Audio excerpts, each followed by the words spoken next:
आज का हमारा जो टॉपिक रहेगा उसमें हम डिस्कस करने वाले हैं स्प्रेडशीट को। ठीक है, लास्ट क्लास में हमने एलिमेंट्स ऑफ वर्ड प्रोसेसिंग को कवर किया था। काफ़ी डिटेलिंग में हमने उसको कवर किया था, जितने भी उसके मेन पॉइंट्स बनते हैं एंड जहाँ से भी उसके क्वेश्चन आने के चांसेस है वो सभी हमने टॉपिक्स को कवर किया था। अगर आपने क्लास नहीं देखी है तो देख लीजिएगा। ठीक है, आज का जो हमारा टॉपिक है वो क्या है, स्प्रेडशीट। एंड स्प्रेडशीट को कम्प्लीटली आज की एक ही क्लास में हम कवर करेंगे। ठीक है, तो चलिए स्टार्ट करते हैं आज की हमारी क्लास। एंड अगर क्लास अच्छी लगे तो ज़्यादा से ज़्यादा शेयर कर दीजिएगा। एंड मेरा नाम है चैल्शा। ठीक है, तो चलिए फर्स्ट हमारा जो टर्म आपके सामने आपको दिखाई दे रही है वो है स्प्रेडशीट। क्या टर्म्स है आपके सामने, स्प्रेडशीट। तो पहला क्वेश्चन यही अराइज होता है कि स्प्रेडशीट क्या होती है। अगर आप मेरे से पूछो कि मैम क्या ये क्वेश्चन भी एग्जाम में आ जाता है कि स्प्रेडशीट क्या होती है, तो देखिए ये क्वेश्चन इस तरह से आएगा कि आपसे पूछ लिया जाएगा कि इन चार ऑप्शन में से कौन सा ऑप्शन या कौन सी स्टेटमेंट स्प्रेडशीट से रिगार्डिंग ट्रू है या नहीं है।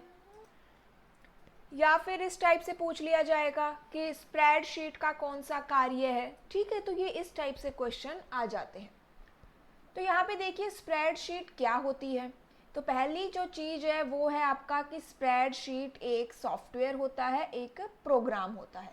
सॉफ्टवेयर आपको पता है, एंड सॉफ्टवेयर में कौन सा सॉफ्टवेयर है ये आपका, तो ये आपका एप्लीकेशन सॉफ्टवेयर है। स्प्रेडशीट किस टाइप का सॉफ्टवेयर रहेगा, एप्लीकेशन सॉफ्टवेयर रहेगा। ठीक है, इसमें आप क्या करेंगे, इसमें हम जो हमारा डेटा है, मतलब कि जो भी आप इंफॉर्मेशन कंप्यूटर में लिखते हैं, यूज़ करते हैं, उसे कंप्यूटर की लैंग्वेज में डेटा कहा जाता है। ठीक है, तो इसमें हम डेटा को टेबल के रूप में, या फिर एक टर्म यूज़ होती है टैब्यूलर फॉर्मेट। एक टर्म कौन सी यहाँ पे आती है आपकी, टैब्यूलर फॉर्मेट। तो इस फॉर्म में हम अपने डेटा को क्या करते हैं, स्टोर करते हैं। ठीक है, अब टेबल क्या होती है, तो टेबल वो होती है जिसमें आपका डेटा, आपको पता है आप टेबल ऐसे बनाते हो ना, कुछ इसी टाइप से हम क्या बनाते हैं, हमारी एक मिनट,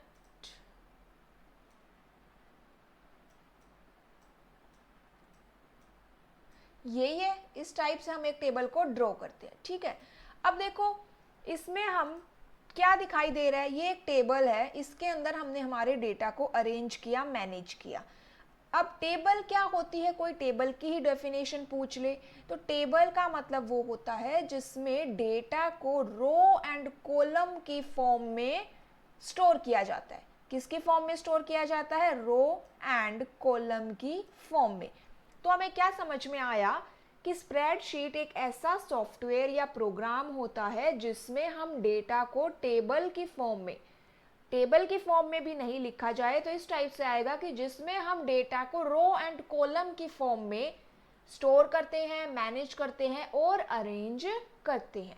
ठीक है, वो चीज़ क्या कहलाती है, वो सॉफ्टवेयर क्या कहलाता है, स्प्रेडशीट कहलाती है। ठीक है, इतनी बात आपको समझ में आई। अब सेकंड क्वेश्चन ये आएगा कि ये जो स्प्रेडशीट है इसमें आप कौन कौन सा डेटा स्टोर कर सकते हो। ठीक है, क्वेश्चन क्या आएगा कि स्प्रेडशीट में हम कौन कौन सा डेटा स्टोर कर सकते हैं।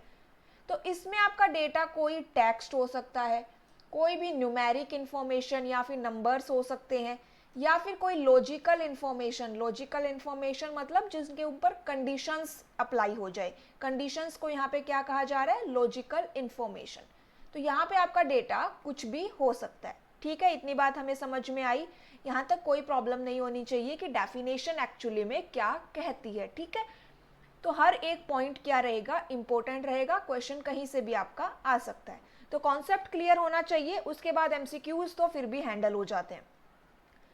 अब यहाँ पे आपने डेटा को क्या कर लिया है भाई, स्टोर कर लिया है। ठीक है, अब आप उस डेटा को क्या करोगे स्टोर करके, देखो आप कहो कि मैम टेबल तो हम ऐसे ही बना लेंगे, आप पेन पेपर लेकर भी एक टेबल ड्रॉ कर सकते हो। ठीक है, आप वर्ड के अंदर भी टेबल बना सकते हो, लेकिन पेन पेपर के ऊपर टेबल ड्रॉ करोगे तो वो तो मैनुअली होगी। ठीक है, तो उसमें काफ़ी टाइम लगेगा, तो उसको हटा दो।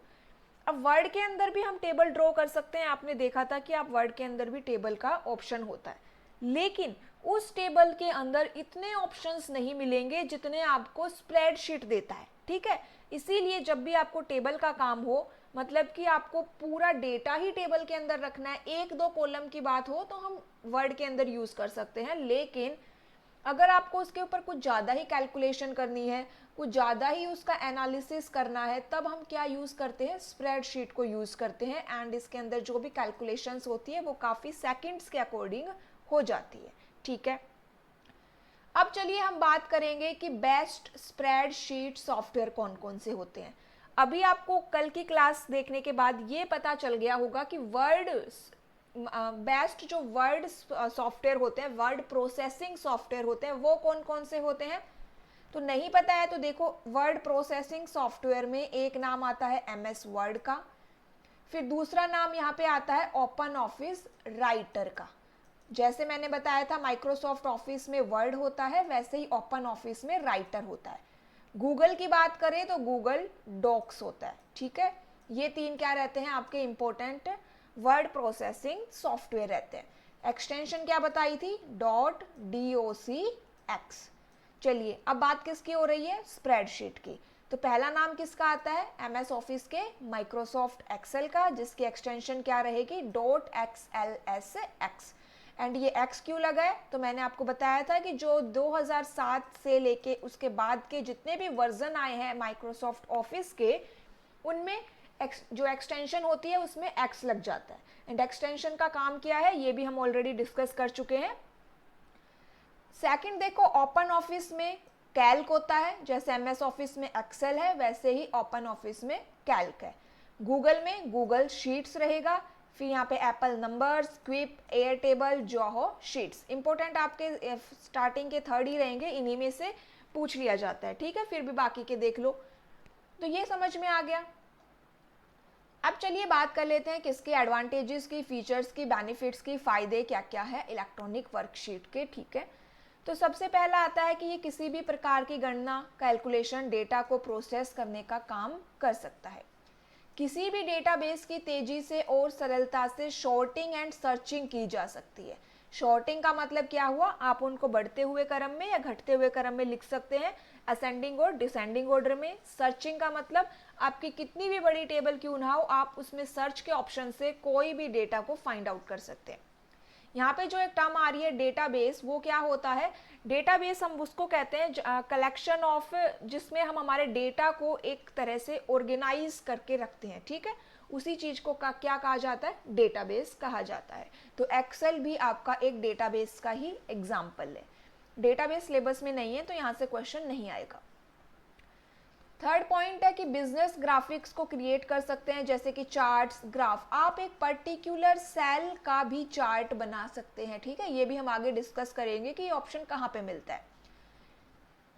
नेक्स्ट यहाँ पे आता है वर्कशीट फॉर्मूले का उपयोग करके बड़ी से बड़ी कैलकुलेशन को हम इजीली कर सकते हैं।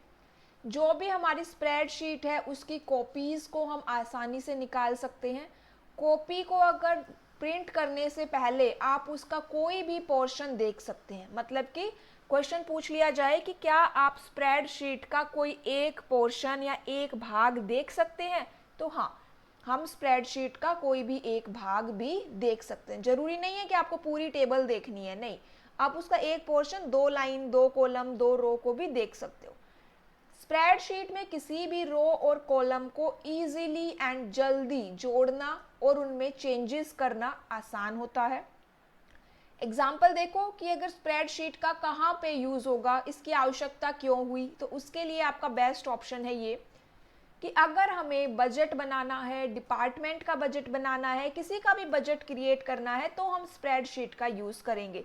तो सबसे ज्यादा आपका कहाँ पे यूज हो रहा है, बजट बनाने में यूज हो रहा है, ठीक है। मॉनिटरिंग करने में यूज हो रहा है। मान लीजिए कोई आइटम है, मान लीजिए किसी को अपनी सेल चेक करनी है कि 2007 में कितनी हुई, 2007 से लेके अब तक उसकी सेल में क्या क्या चेंजेस हुआ, कब इंक्रीमेंट हुआ, कब डिक्रीज हुई उसकी सेल। तो ये सारा डेटा क्या कर सकता है, वो अपना स्प्रेडशीट के अंदर स्टोर कर सकता है, ठीक है। अब चलिए हम बात कर लेते हैं किसकी, एलिमेंट्स ऑफ स्प्रेडशीट। किसकी बात करेंगे, एलिमेंट्स ऑफ स्प्रेडशीट। तो ध्यान से देखो, हर एक पॉइंट क्या रहेगा, इंपॉर्टेंट रहेगा। आपको 1 मिनट के लिए भी ऐसा नहीं लगेगा कि आपका टाइम वेस्ट हुआ है, ठीक है। और क्लास अच्छी लगी तो क्या करना है, सिर्फ आपको शेयर एंड लाइक करना है।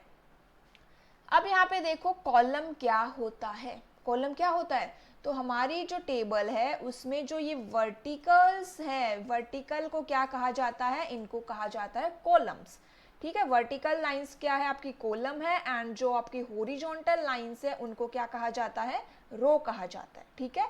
वर्टिकल मीन्स लंबवत एंड हॉरिजॉन्टल मीन्स क्षैतिज, है ना। तो रो क्या हो गई, आपकी हॉरिजॉन्टल हो गई। सेकंड क्वेश्चन क्या आएगा कि इनमें आप किस टाइप का डेटा स्टोर कर सकते हैं, कॉलम एंड रो में, तो इनमें हम नंबर भी लिख सकते हैं, टेक्स्ट को भी स्टोर कर सकते हैं। थर्ड आता है आपका column header and row header क्या होता है। तो यहाँ पे देखो, अगर आपने एक्सेल को ओपन किया हुआ हो, हम नीचे भी देखेंगे अपनी विंडो को, तो ऊपर इस टाइप से लिखा होता है ABC, है ना। तो ये जो रो है ये क्या कहलाती है, कॉलम हेडर कहलाती है। एंड जो आपके ये 1 2 3 वाली कॉलम है आपका, ये क्या कहलाता है, रो हेडर कहलाता है।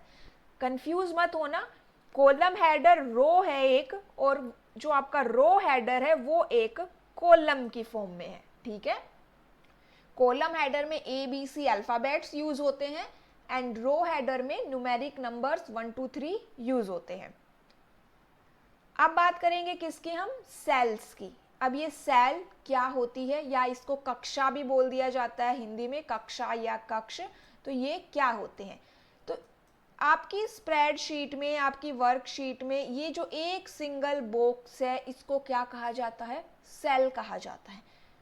सेल की डेफिनेशन सबसे ज़्यादा पूछी जाती है एंड इसकी डेफिनेशन क्या है कि सेल रो एंड कॉलम के इंटरसेक्शन को कहते हैं, कॉलम और रो के प्रतिच्छेदन या रो और कॉलम के कटाव को क्या कहते हैं, सेल कहते हैं। एंड ये एक डेफिनेशन काफ़ी बार एग्जाम में पूछी जा चुकी है।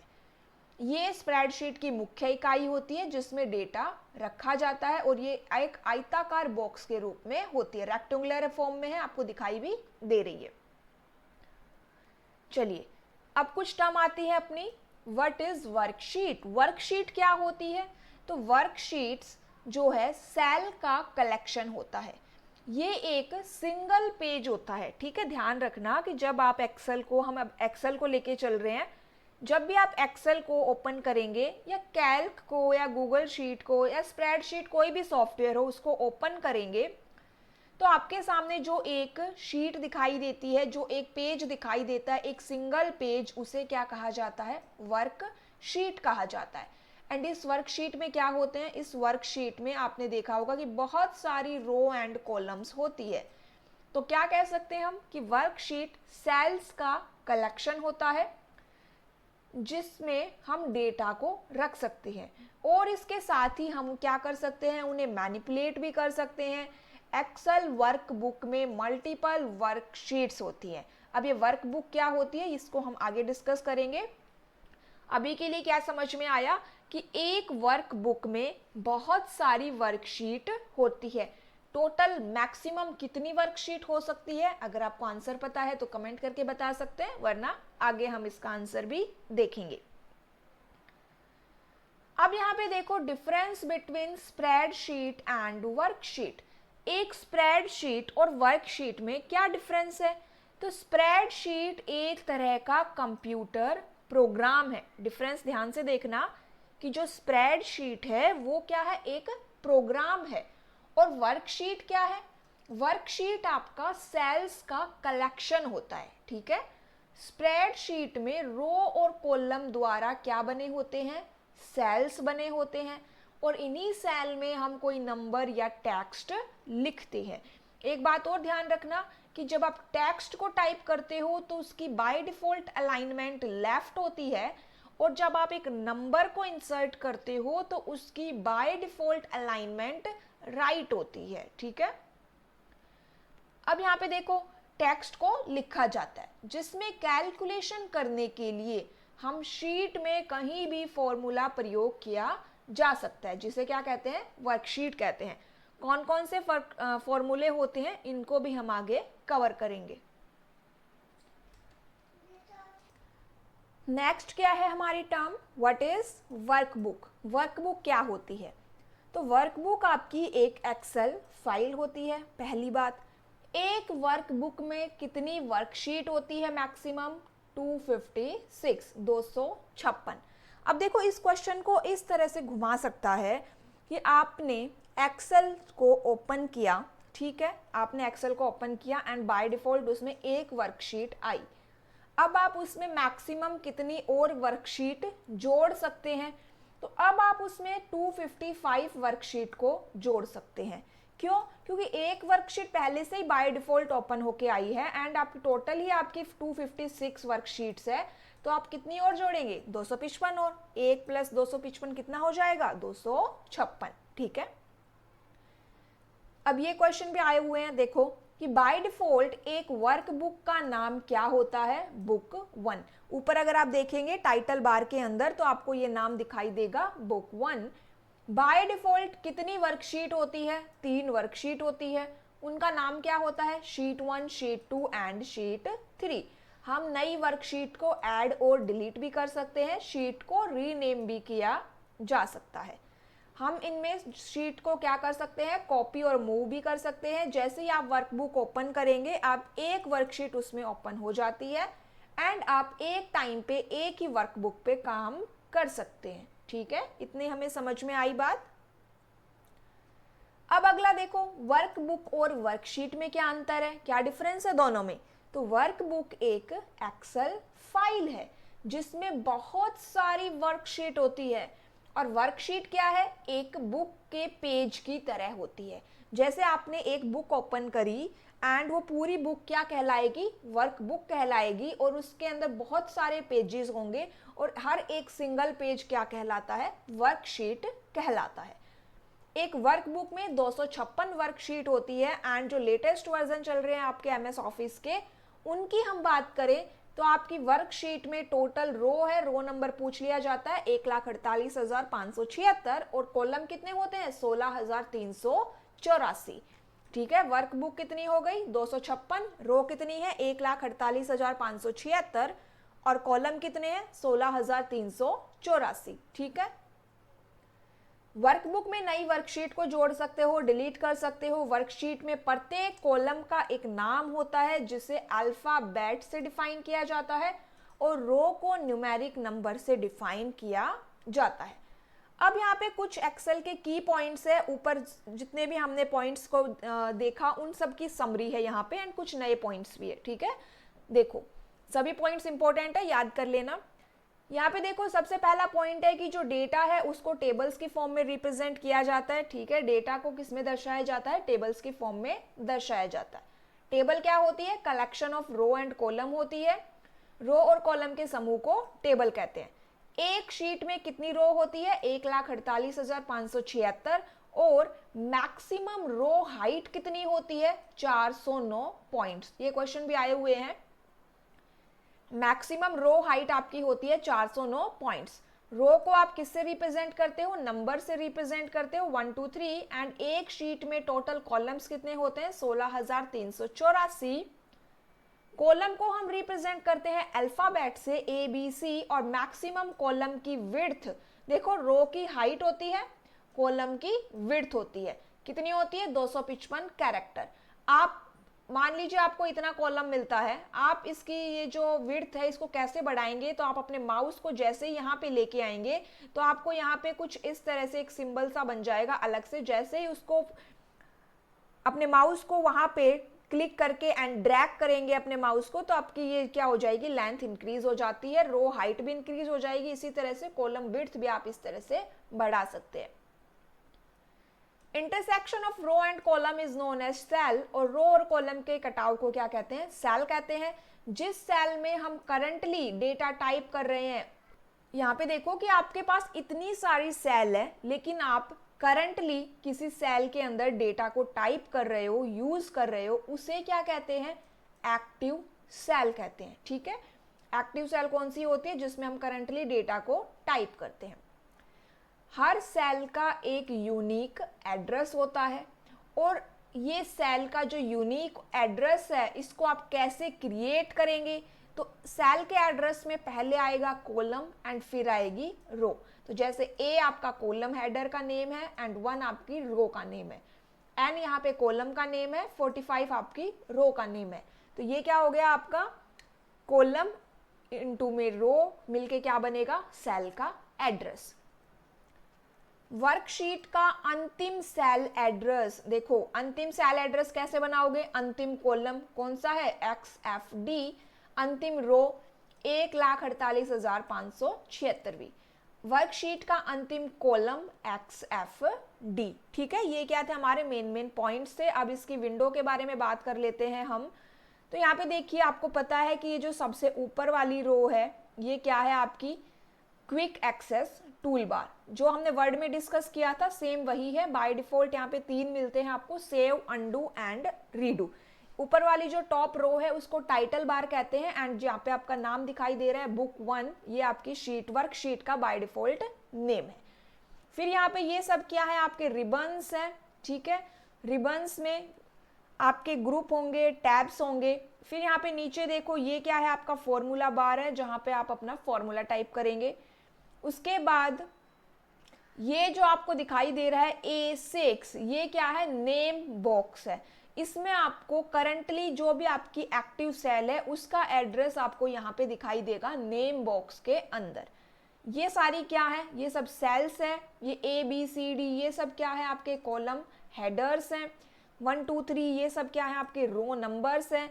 मैं प्रेजेंटली यहाँ पे एक्टिव हूँ क्योंकि ये ग्रीन कलर का दिखाई दे रहा है आपको अलग से, ये आपकी एक्टिव सेल रहेगी। उसके बाद ये शीट 1, शीट 2, शीट 3 यहाँ पे मिलेंगे। ये आपका शीट टैब है, यहाँ प्लस पे आप अगर क्लिक करेंगे तो कोई नया शीट आइकन ऐड कर सकते हैं। जो नीचे आपको लाइन दिखाई दे रही है वो आपकी स्टेटस बार है। स्टेटस बार में आपको यहाँ पे एकदम राइट साइड में जूम स्लाइडर दिखाई देगा। ठीक है, एंड यहाँ पे ये जो आपको साइड में दिखाई दे रहा है वर्टिकल स्क्रॉल बार है एंड नीचे आपको दिखाई देगा वो आपका हॉरिजॉन्टल स्क्रॉल बार है। ठीक है, तो ये क्या थी हमारी मेन बेसिक जो भी विंडो में आपको ऑप्शंस दिखाई देते हैं वो।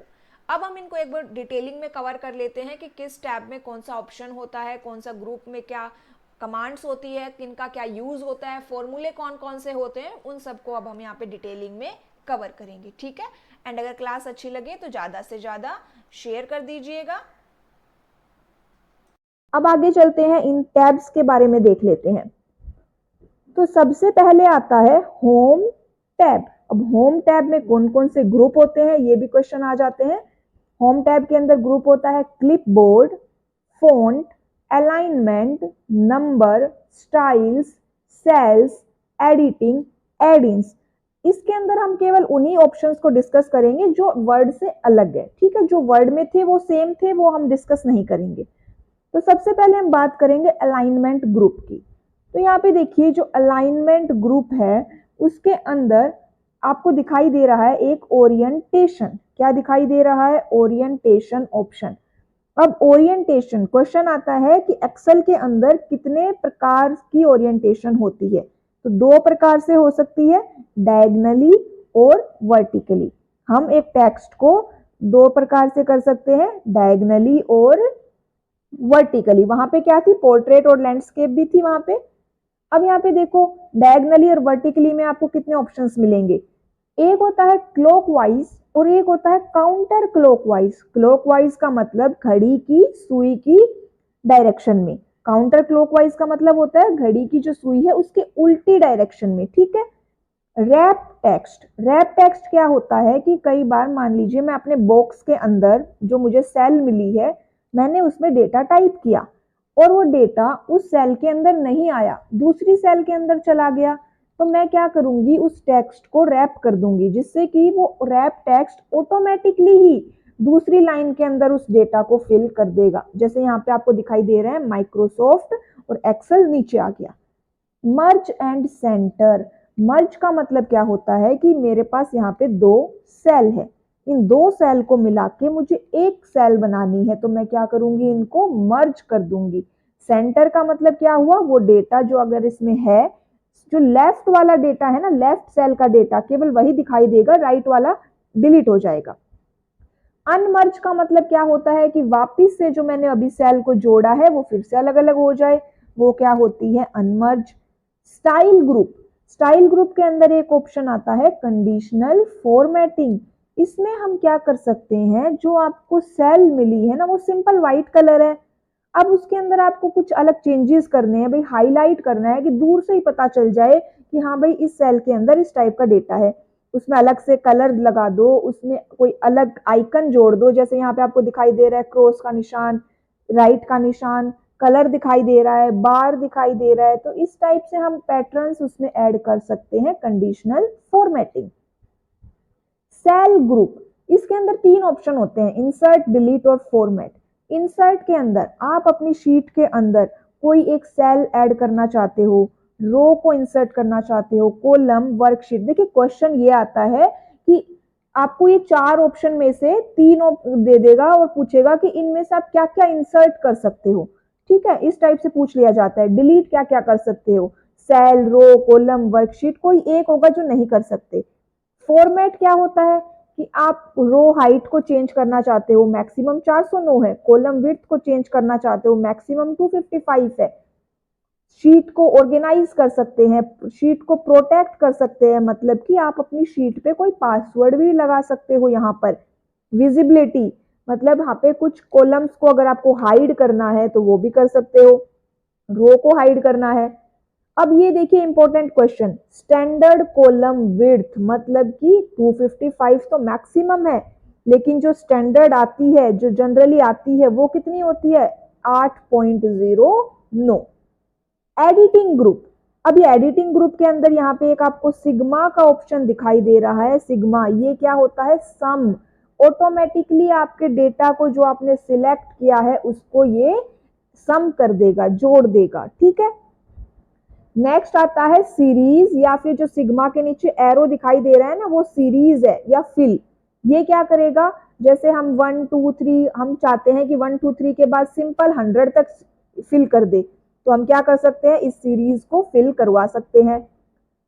क्लियर, क्लियर क्या करेगा कि आपको मान लीजिए कोई सेल का डेटा डिलीट करना है, या फिर सिर्फ उसकी फॉर्मेटिंग को डिलीट करना है। फॉर्मेटिंग मतलब जो आपने उसके अंदर डेकोरेशन अप्लाई करी है ना वो डिलीट करनी है, या आप कोई कमेंट डिलीट करना चाहते हो, या कंटेंट मतलब डेटा डिलीट करना चाहते हो, या हाइपरलिंक को डिलीट करना चाहते हो, तो वो सब इस क्लियर ऑप्शन, जो कि ये इरेजर का सिंबल है, इससे हम डिलीट कर सकते हैं।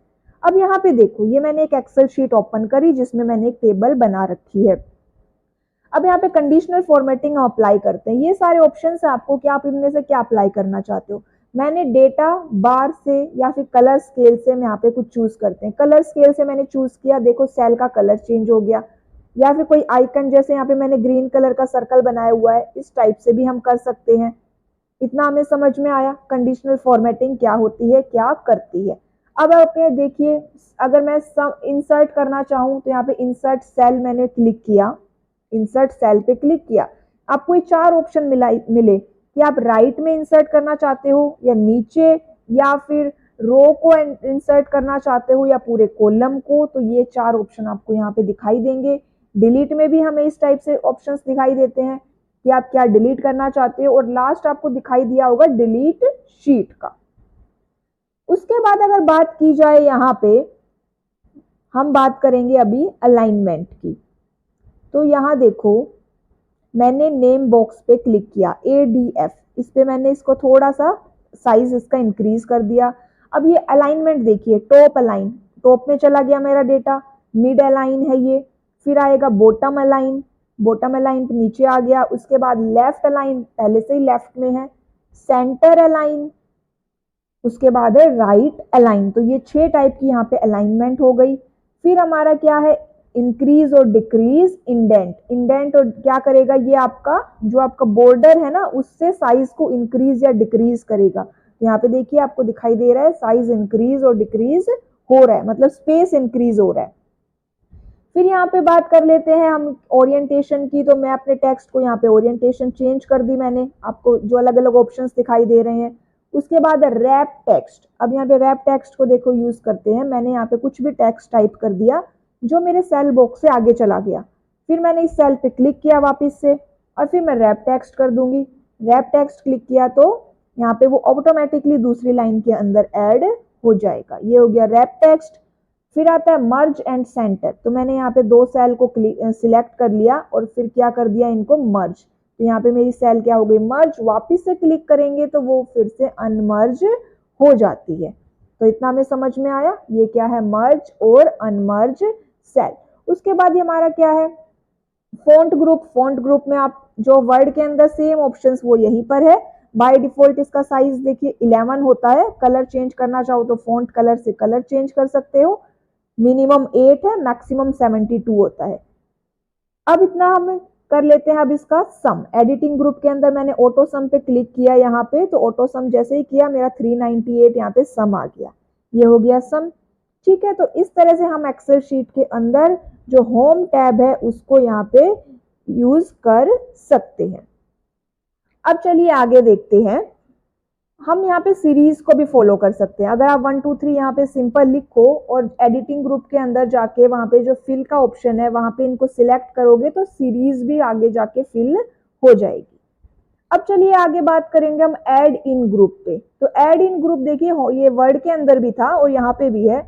ऐड इन ग्रुप क्या करता है कि आपने जो सॉफ्टवेयर इंस्टॉल किया है, आप उस सॉफ्टवेयर के अंदर कुछ नया ऐड करना चाहते हो, कोई नया प्रोग्राम ऐड करना चाहते हो, तो वो होता है ऐड इन ग्रुप।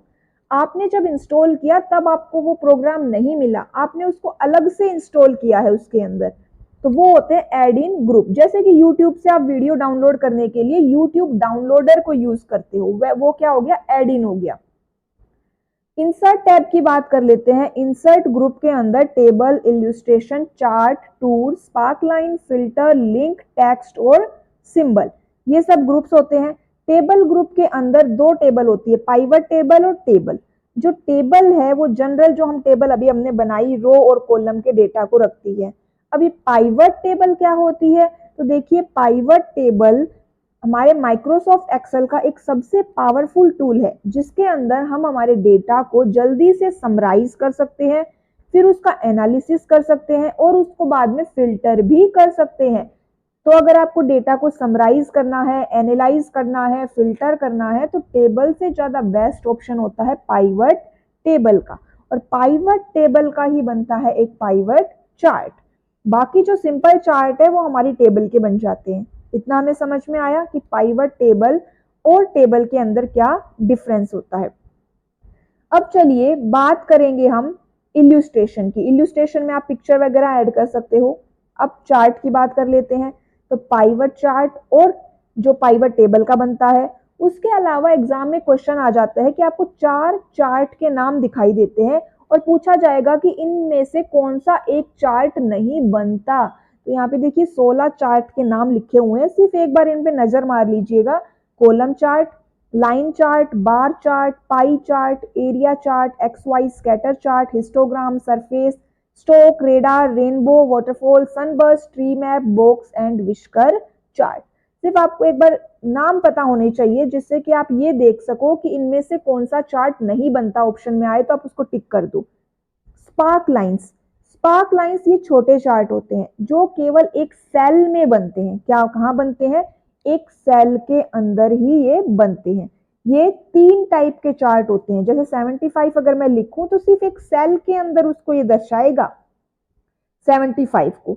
ये भी 3 टाइप के होते हैं। कौन कौन से, line spark line chart, column spark line और थर्ड है विन और लॉस स्पार्क लाइन। ये 3 नाम है चार्ट के। फिर आता है फिल्टर ग्रुप। तो फिल्टर ग्रुप यहाँ पे देखिए 2 ऑप्शन आपको मिलेंगे, एक मिलेगा स्लाइसर और दूसरा मिलेगा timer. Short and filter. Short का मतलब आप डेटा को बढ़ते हुए घटते हुए क्रम में लिख रहे हो, और फिल्टर का मतलब कि हम डेटा को फिल्टर कर रहे हैं। मतलब कि मान लीजिए मैंने डेटा को फिल्टर करना है, 90 से जो ज्यादा नंबर है वो एक साइड हो जाए, कम है वो एक साइड हो जाए, तो मैंने यहाँ पे डेटा को क्या कर दिया, फिल्टर कर दिया। तो डेटा को अगर फिल्टर करना है तो स्लाइसर ऑप्शन यूज होगा, और अगर आप डेट को यूज करके फिल्टर करना चाहते हो तो टाइमर ऑप्शन यूज होगा। ठीक है, ये 2 ऑप्शन समझ गए, स्लाइसर और टाइमर। टाइमर यूज होगा डेट को फिल्टर करने के लिए। पेज लेआउट टैब, ये पूरा सेम वर्ड वाला ही है। पेज लेआउट जो वर्ड के अंदर हमने डिस्कस किया था, themes, page setup, scale to fit, उसके बाद यहाँ पे ग्रिड लाइंस और हेडिंग्स है। ग्रिड लाइन हमने अभी डिस्कस करी। हेडिंग का मतलब क्या हो गया, जो कॉलम हेडर था A B C, row header है 1 2 3, अगर आप उनको हाइड करना चाहते हो तो वो भी हाइड हो जाएंगी। यहाँ पे प्रिंट करना चाहते हो तो प्रिंट हो जाएंगे, अगर आप प्रिंट पे टिक कर दोगे तो। अरेंज, आप जैसे ही कोई चार्ट यहाँ पे लगाओगे, पिक्चर लगाओगे, जब उस पर क्लिक करोगे तो आप इन चीजों को अरेंज भी कर सकते हो। फॉर्मूला, यहाँ पे देखिए, अब फॉर्मूला की बात कर लेते हैं जहां से एग्जाम में क्वेश्चन आने के चांसेस होते हैं। सबसे पहली बात ये समझिएगा कि फॉर्मूला हमेशा इक्वल, बराबर के निशान से शुरू होता है। जैसे एग्जाम्पल आपके सामने दिखाई दिया है, यहाँ पे मैं एक फॉर्मूला अप्लाई करके दिखाती हूँ। 398 मैंने डिलीट कर दिया, अब मुझे सम करना है इनका, तो मैंने यहाँ पे लगाया इक्वल का सिंबल, सम, पैरेंथेसिस, यहाँ पे ब्रैकेट लगाएंगे पहले, फिर किन का सम करना है उसका एड्रेस चूज करिए। यहाँ पे 78 से शुरू करके मुझे 99 सबका करना है, एक ही सीरीज में है ना, तो बस एक बार पहली का लिख दीजिए और लास्ट का एड्रेस लिख दीजिए। D2, 78 का एड्रेस क्या है, D2। अब यहाँ पे देखिए, मैं D2 से लेके 99 सबको ऐड करना चाहती हूँ, तो यहाँ पे कोलन लगेगा। क्या लगेगा, कोलन, ऊपर बिंदी नीचे बिंदी, क्या बोलते हैं उसको, कोलन बोलते हैं। तो मैंने यहाँ पे कोलन लगाया। फिर लास्ट एड्रेस कौन सा ऐड करना चाहते हो आप, 99, 99 का एड्रेस क्या है, D6, तो मैंने यहाँ पे लिख दिया D6।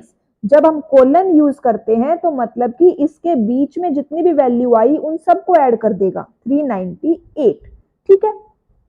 अगर आपको कोलन यूज नहीं करना तो आप इस तरह से भी कर सकते हो, सम, ब्रैकेट, यहाँ पे सिंपल नंबर लिख दिए मैंने 1, 5, 7, तो इन 3 नंबर को ऐड कर देगा। अगर आप कोमा लगा के भी लिखना चाहो तो आपको सारे एड्रेस देने पड़ेंगे, अगर आप कोलन लगाते हो तो पहला और लास्ट से काम चल जाता है। अब ये जो ऑटो सम है ना, ऑटो सम, यहाँ पे देखो फॉर्मूला के अंदर ऊपर ऑटो सम का ऑप्शन है, जब उस एरो पे मैं क्लिक करती हूँ तो मुझे और भी 3-4 फॉर्मूला दिखाई देते हैं। अब इन सब के बारे में जान लेते हैं कि ये सब फॉर्मूला क्या क्या होते हैं। तो सम हमने अभी देख लिया, जो आपको जोड़ देगा। एवरेज, एवरेज क्या करेगा, आपको औसत निकाल के देगा। औसत, मान लीजिए अगर आपको 5 नंबर की औसत निकालनी है तो क्या करोगे आप, उन 5 नंबर को जोड़ोगे और उसको 5 से डिवाइड कर दोगे, क्या निकल गई, औसत। काउंट नंबर्स, आपने जितने भी डेटा को सिलेक्ट किया है ये उनको काउंट करके बताएगा टोटल कितने हैं। जितने भी डेटा को सिलेक्ट किया है उनमें से मैक्सिमम वैल्यू फाइंड करनी है, मिनिमम वैल्यू फाइंड करनी है, तो ये 2 फंक्शंस यूज होते हैं, मैक्स और मिन। अब बात कर लेते हैं लॉजिकल फंक्शन की। तो लॉजिकल का क्या अर्थ होता है, तार्किक। लॉजिकल का क्या अर्थ होता है, तार्किक, मतलब कि अगर आपको अपने शीट के अंदर तर्क यूज करना है, कंडीशंस यूज करनी है, तो आप लॉजिकल फंक्शंस को यूज करिएगा। लॉजिकल फंक्शंस नंबर्स पे काम करते हैं, ध्यान दीजिएगा, और इन सारे फंक्शन को एक बार ध्यान से समझिएगा अगर आप पहली बार इसको देख रहे हैं तो सबसे पहले देखिए एंड फंक्शन, क्या नाम है, एंड फंक्शन। जो इसके अंदर आपको ये 2 लॉजिकल 1, लॉजिकल 2 दिखाई दे रहे हैं, ये है आर्ग्यूमेंट्स, या फिर मैं कहूं इनको कंडीशंस। ये क्या होती है, आर्ग्यूमेंट्स होती है, और इन आर्ग्यूमेंट्स में हम कंडीशन देते हैं। तो यहाँ पे देखो, अगर ये दोनों ही आर्ग्यूमेंट, ये दोनों ही कंडीशन ट्रू है, सही है, तभी आपको रिजल्ट में क्या मिलेगा, ट्रू मिलेगा। जैसे एग्जांपल मैं यहाँ लिखूं कि एंड पैरेंथेसिस D2, जो कि मेरी सेल का एड्रेस है, इज ग्रेटर देन 5, कोमा, दूसरी आर्ग्यूमेंट, दूसरी condition, D4 is greater then 89, bracket बंद। अब अगर ये दोनों ही बात सही है तभी आपको रिजल्ट में क्या मिलेगा, ट्रू। देखिए जो लॉजिकल फंक्शन होता है वो केवल आपको 2 ही आंसर देगा, या तो वो ट्रू लिख के देगा या फिर वो आपको फॉल्स लिख के दिखाई देगा। तो अगर मैं इसको रन करूंगी तो मुझे क्या दिखाई देगा, अगर ये दोनों कंडीशन ट्रू है, सही है, तो मुझे ट्रू लिखा मिलेगा, और अगर इनमें से कोई एक बात भी गलत है तो मुझे रिजल्ट में फॉल्स दिखाई देगा। इतना हमें समझ में आया एंड फंक्शन क्या होता है। देखिए मैं इसको एक्सेल शीट के अंदर अभी हम रन करके देखेंगे। तो तो यहाँ पे मैंने इक्वल का निशान लगाया, एंड लिखा, ब्रैकेट शुरू करी, किसको, वही पीछे वाला एग्जांपल लिखते हैं, D2 is greater than 5, comma D6 is greater than, कितना लिखा था हमने, 89, ब्रैकेट बंद। यहाँ पे देखो एंटर दबाया, ट्रू आ गया। ट्रू कैसे आ गया, ऊपर आपको फॉर्मूला बार में दिखाई दे रहा है। अब अगर मैं D6 में लेस देन लिख दूं कि D6 की वैल्यू वैसे 99 है, अब एंटर किया, फॉल्स आ गया, मतलब कि एक कंडीशन अगर गलत हो गई तो आपको आंसर में फॉल्स मिलेगा। इसी तरह बाकी फंक्शंस काम करते हैं, आप समझिए सबके बारे में। और फंक्शन में दो कंडीशन पास करी, उन दोनों में से कोई एक भी अगर सही है तो आपको रिजल्ट क्या मिलेगा, ट्रू मिलेगा। मतलब कि कोई या तो कोई एक सही है या दोनों सही है तो आपको रिजल्ट ट्रू मिलेगा। अगर दोनों ही गलत है, 0 0 का मतलब क्या हुआ, दोनों ही फॉल्स है, केवल तभी आपको रिजल्ट में फॉल्स मिलेगा, वरना वो ट्रू ही देता है। ठीक है। एंड क्या करता है, जब दोनों कंडीशन सही है तब ट्रू देता है। नोट, अब नोट क्या करेगा कि जैसे मैं इसके अंदर एक कंडीशन देती हूं, equal note bracket D2 is greater than 5, हमने पीछे देखा कि D2 की वैल्यू 5 से ग्रेटर है। अगर ये कंडीशन सही है, ट्रू है, तो आपको रिजल्ट फॉल्स मिलेगा, क्योंकि note operator, note function condition को बदल देता है, ट्रू को फॉल्स कर देता है, फॉल्स को ट्रू कर देता है। ठीक है। उसके बाद क्या आता है, एक्सोर। अब ये एक्सोर क्या करेगा, इसको थोड़ा ध्यान से देखिएगा कि एक्सोर का मतलब है दो कंडीशन हमने पास करी, अगर वो दोनों कंडीशन अलग अलग है, मतलब कि उनमें से कोई एक ट्रू हो और दूसरी फॉल्स हो, या तो पहली वाली ट्रू हो दूसरी फॉल्स हो, या पहली वाली फॉल्स हो और दूसरी ट्रू हो, तभी केवल ट्रू मिलेगा। उसके अलावा अगर दोनों कंडीशन फॉल्स है तो रिजल्ट फॉल्स आएगा, अगर दोनों कंडीशन सही है, ट्रू है, तो भी रिजल्ट फॉल्स आएगा। तो एक्सोर क्या करेगा, अगर दोनों ही कंडीशन का आंसर अलग अलग है तभी हमें रिजल्ट में ट्रू देता है। इन सब के अंदर हमने दो आर्ग्यूमेंट पास करी, इससे ज्यादा भी पास कर सकते हैं। उसके बाद आता है ट्रू फंक्शन और फॉल्स फंक्शन। एग्जाम में देखिए पीछे एक क्वेश्चन आया हुआ था कि इन ऑप्शंस में से, निम्न में से कौन सा नो आर्ग्यूमेंट फंक्शन है। नो आर्ग्यूमेंट का मतलब कौन से फंक्शन में कंडीशंस नहीं जाती। तो देखिए ट्रू और फॉल्स, केवल यही दो फंक्शन है जिसके अंदर कंडीशन नहीं जा रही, आर्ग्यूमेंट नहीं जा रहे। बाकी ऊपर आपने देखा एंड और नोट के अंदर हमने कंडीशन पास करी, एक्सोर में भी गई है, इफ में भी गई है। अब ये ट्रू और फॉल्स क्या होता है, देखो सिंपल मैंने यहाँ पे लिखा इक्वल ट्रू फंक्शन एंटर, तो आपको ट्रू दिखाई देगा लिखा हुआ। इक्वल फॉल्स फंक्शन, ब्रैकेट का मतलब क्या है, फंक्शन, फॉल्स लिखा दिखाई देगा। तो ट्रू और फॉल्स ये सिंपल काम करते हैं। इफ कंडीशन को ध्यान से समझो कि इफ के अंदर तीन आर्ग्यूमेंट पास होते हैं। कितने आर्ग्यूमेंट पास होते हैं, तीन। इफ मैंने एक दी इसके अंदर कंडीशन, क्या कंडीशन दी मैंने, D2 इज ग्रेटर देन 5, ये कंडीशन दी। अगर ये कंडीशन सही है तो पहली वैल्यू प्रिंट हो, और अगर ये कंडीशन गलत है तो दूसरी वैल्यू प्रिंट हो। तो अब वैल्यू दे दो, कोमा 70, मैं यहाँ पे क्या लिख रही हूँ 70, कुछ भी दे सकते हो आप, टेक्स्ट भी दे सकते हो, टेक्स्ट को डबल कोट्स में देना, कोमा 90। अब इस कंडीशन को हम अगर रन करें एक्सेल के अंदर तो देखिए क्या आएगा, यहाँ पे इक्वल का निशान जरूर लगाना फॉर्मूले के आगे, इक्वल इफ ब्रैकेट शुरू D2 इज D6 पे अप्लाई कर लो, D6 is greater than 90 comma 70 comma दूसरी हम क्या लिख रहे हैं यहाँ पे 505। तो अगर D6 की वैल्यू पर 99 है मतलब कंडीशन ट्रू है, तो रिजल्ट में क्या आएगा, एंटर प्रेस करते ही मुझे 70 मिलेगा, 70 मिल गया।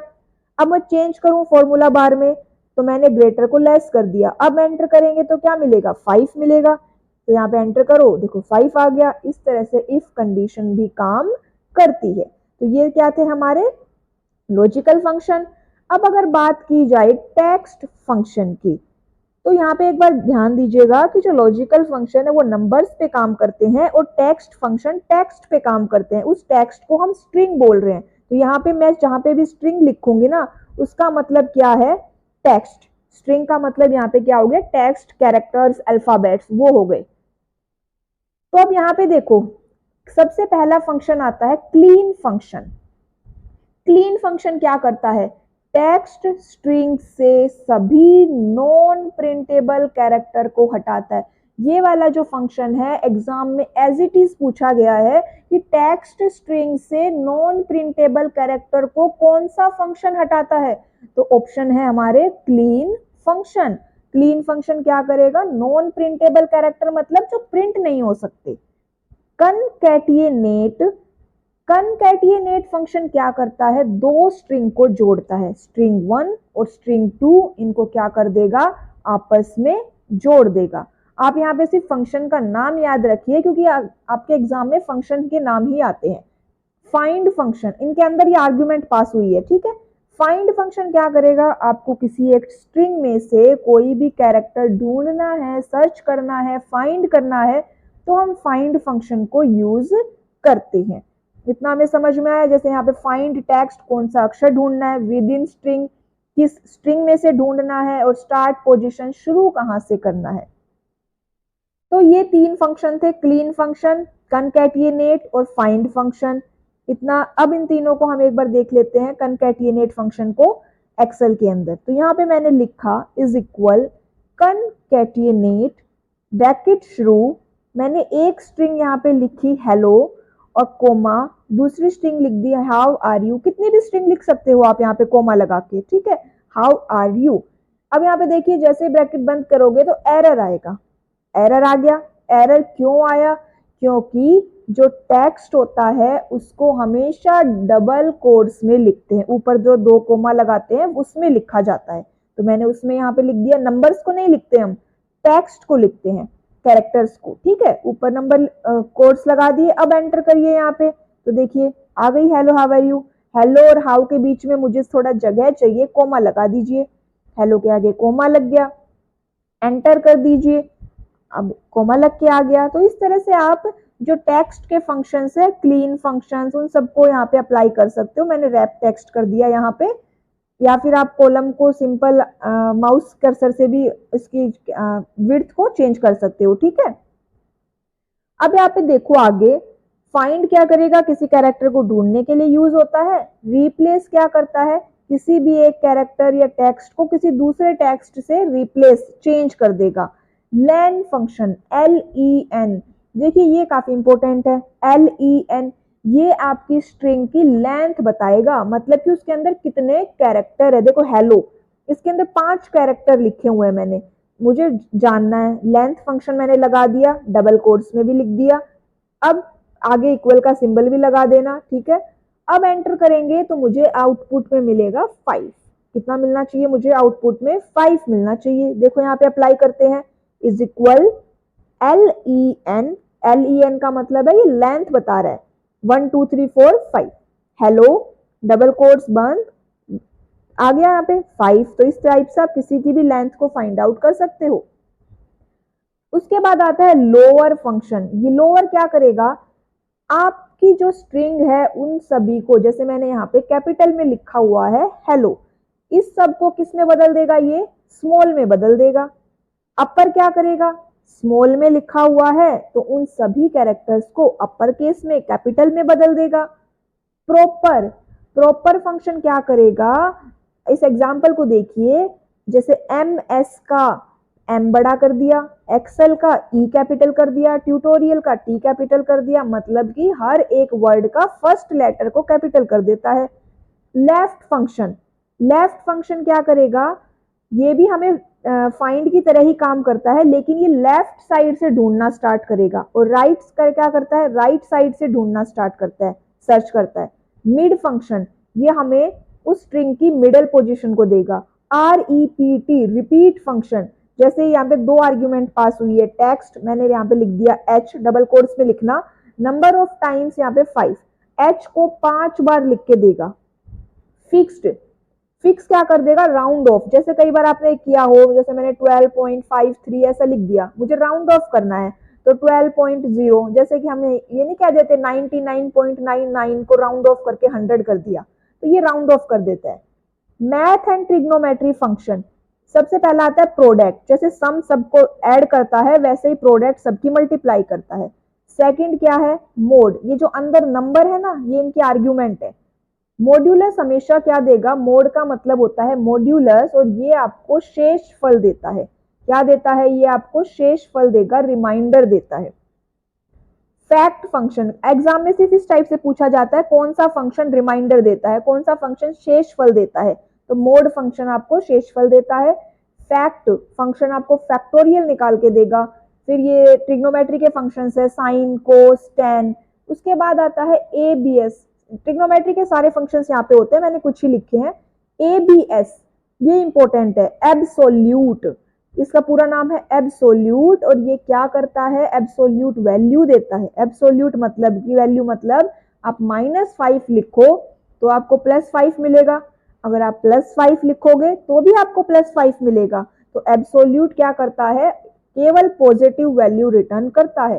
फिर लॉग के सारे फंक्शंस इसमें होते हैं, लॉग, एलसीएम है, even function, odd function, power, जैसे 2 की पावर 5, ये अगर आपको पावर निकालनी है तो ये हमें पावर फंक्शन यूज करते हैं। रोमन, रोमन क्या करेगा, आपके नंबर्स को रोमन में कन्वर्ट कर देता है, जैसे रोमन में आप लिखते हो ना 1 2 2 ऐसे।